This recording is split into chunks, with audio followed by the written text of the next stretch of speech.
दोस्तों आज के इस वीडियो के अंदर मैं आपको VFD के ऊपर बताने वाला हूँ। ये हमारे सामने कुछ VFD है और ये हमारे सामने अलग अलग कंपनी की VFD है। जैसे ये स्नाइडर की है, ऊपर ये याशिकावा की है, ये भी याशिकावा की है, ये एलन ब्रैडली की है। इसके अलावा हमारे पास और भी कंपनी है, अलग अलग VFD है। तो इनके ऊपर मैं थोड़ा आपको बेसिक जानकारी बताने वाला हूँ कि आखिर VFD क्या होती है और ये किस लिए लगाई जाती है और क्या क्या काम होता है। तो दोस्तों ये हमारे पास एक एलन ब्रैडली की VFD है। अब जैसे दोस्तों हमने तो इसके सबके आउटपुट निकाल रखे क्योंकि अभी हमारा प्लांट बंद है, तो हमने जितने भी VFD है इस VFD का आउटपुट निकाल रखे हैं। फिर भी मैं आपको बेसिक जानकारी देना चाहूँ तो ये VFD का इनपुट होता है। अधिकतर जो VFD होती है वो 3 फेज सप्लाई की होती है। इसके अलावा ये अलग और याशिकावा की VFD है, ये हमारे स्नाइडर की VFD है। तो ऐसे ये हमारी जितनी VFD है सारी 3 फेज की और अधिकतर VFD आपको 3 फेज की अवेलेबल होगी।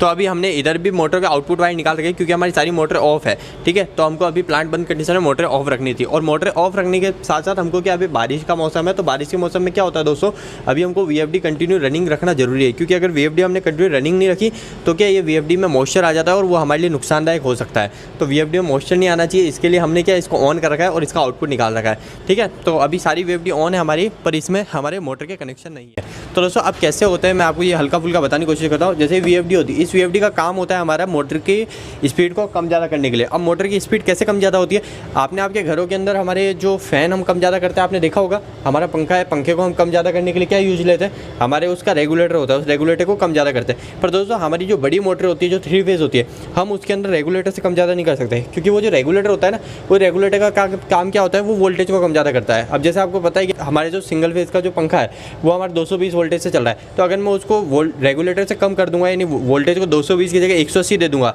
तो क्या वो पंखा थोड़ी कम स्पीड में घूमने लग जाएगा।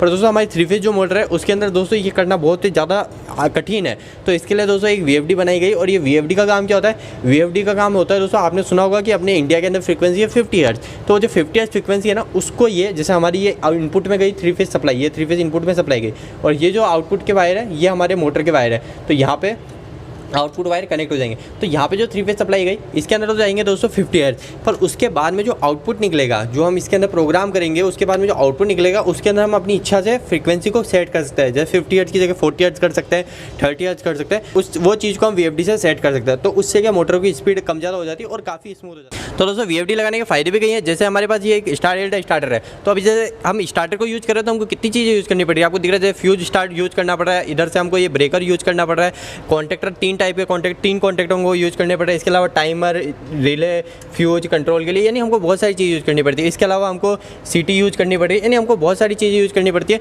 अगर हम VFD को यूज़ करेंगे तो हमारी ये बेनिफिट है, हमको ये सब चीज़ों की कॉस्ट बच जाएगी और हमारे हर चीज़ आसान हो जाएगी। अभी इसके अंदर आप इसका करंट चेक करना चाहते हो तो आपको इस पर क्लैम मीटर लगाना पड़ेगा, पर VFD के अंदर ऐसा नहीं है। VFD के अंदर आप उसी के अंदर आप जाके मेजर कर सकते हो कि उसका करंट कितना है और वोल्टेज कितना हम उसके अंदर दे रहे हैं। पर दोस्तों VFD को लगाने का रियल मकसद होता है इसकी फ्रीक्वेंसी को कम ज़्यादा करना। अब दोस्तों VFD के अंदर कुछ प्रोग्राम होते हैं जिसको बोलते हैं पैरामीटर। तो वो पैरामीटर करके हम इसके अलग अलग स्पीड को सेट कर सकते हैं, इसके अंदर अलग अलग चीज़ों को मॉडिफाई कर सकते हैं। अब उस पैरामीटर के अंदर ही आता है कि जैसे मेरी मोटर है, मेरी मोटर को मैं कितने करंट पे इसको ट्रिप कराना चाहता हूँ, मेरी मोटर को मैं कितनी फ्रीक्वेंसी पे चलाना चाहता हूँ, मेरी मोटर को मैं रिवर्स चलाना चाहता हूँ, फॉरवर्ड चलाना चाहता हूँ, वो सारा का सारा खेल पैरामीटर के अंदर होता है। इसके अंदर दोस्तों 2 तरह की वायरिंग होती है। एक होती है यहाँ पे जो वायरिंग दिख रही है ये होती है थोड़ी कंट्रोल की, और ये जो वायरिंग होती है ये होती है पावर की। अब इस पावर की वायरिंग के अंदर हमारे ये तो 3 फेज इनपुट सप्लाई हो गई। इसके अलावा दोस्तों आपको जैसे ये RY भी तो दिख ही रहा है। इसके अलावा दोस्तों यहाँ पे जो U1, V1, W1 दिख रहा है, इसके अंदर हमारा आउटपुट वायर लग जाएंगे जो कि मोटर के हो जाएंगे। अब दोस्तों इसके अंदर हमारी एक और कॉस्ट बच जाती है। जैसे हम स्टार डेल्टा स्टार्टर लगाते हैं, तो स्टार डेल्टा स्टार्टर लगाने के लिए हमको क्या करना पड़ता है, मोटर से हमको 6 वायर लाने पड़ता है। पर अगर हम VFD को लगा रहे हैं तो हम ओनली 3 वायर ला के हमारी मोटर की स्पीड को कम ज़्यादा कर सकते हैं।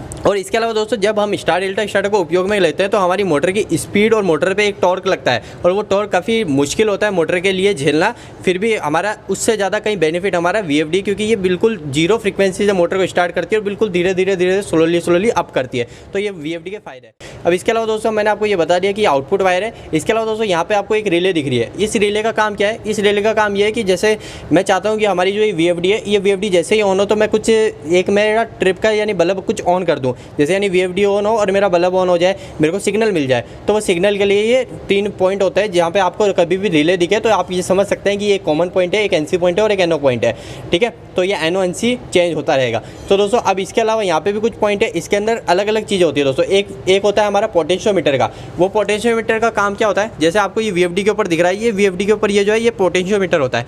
इसका काम ये होता है कि हम जो VFD की जो फ्रीक्वेंसी है, यानी हम जो मोटर को फ्रीक्वेंसी दे रहे हैं, उस फ्रीक्वेंसी को मैं इसको यहाँ से कम ज़्यादा कर सकता हूँ। जैसे 40 हर्ट्ज को 50 हर्ट्ज कर सकता हूँ, 50 हर्ट्ज को 0 हर्ट्ज कर सकता हूँ। इसके अलावा दोस्तों मैं एक्सटर्नल पोटेंशियोमीटर लगाना चाहता हूँ। जैसे यहाँ पे जो पोटेंशियोमीटर है, मैं यहाँ पे नहीं, मेरे जो ऑपरेटर है उन ऑपरेटर के पास में पोटेंशियोमीटर देना चाहता हूँ। तो मैं क्या करूँगा दोस्तों, इस यहाँ से एक एक्सटर्नल वायर खींच के हमारे पोटेंशियोमीटर ऑपरेटर के पास दे दूँगा। और दोस्तों इसके अलावा यहाँ पे जो VFD होती है, इस VFD के कनेक्शन भी 3-4 तरीके के होते हैं। जैसे VFD के कनेक्शन मोस्टली जो हम यूज़ करते हैं, जैसे कीपैड में कर सकते हैं, यानी कीपैड से मैं इस VFD को बंद चालू करूँ। इसके अलावा दोस्तों इसकी रिमोट वायरिंग होती है। रिमोट वायरिंग के अंदर दोस्तों मैं ऑपरेटर के साइड जाके हम उसको वहाँ से बंद और चालू कर सकते हैं। इसके अलावा दोस्तों इसकी PLC से भी अलग कंट्रोल होती है कि इसको ऑन ऑफ हम PLC के द्वारा करें। तो दोस्तों इस छोटे से वीडियो के अंदर मेरा मकसद आपको VFD के बारे में बेसिक जानकारी देना था। अगर आपको कोई भी सवाल VFD के ऊपर जुड़ा हुआ या फिर इलेक्ट्रिकल से जुड़ा है तो आप मुझे नीचे कमेंट बॉक्स में कमेंट करके पूछ सकते हो। यह वीडियो आपको कैसा लगा, इस वीडियो को लाइक करके जरूर बताइएगा। इलेक्ट्रिकल की वीडियोस अगर आप हिंदी में देखना पसंद करते हैं, आज ही इस चैनल को सब्सक्राइब कर लीजिए।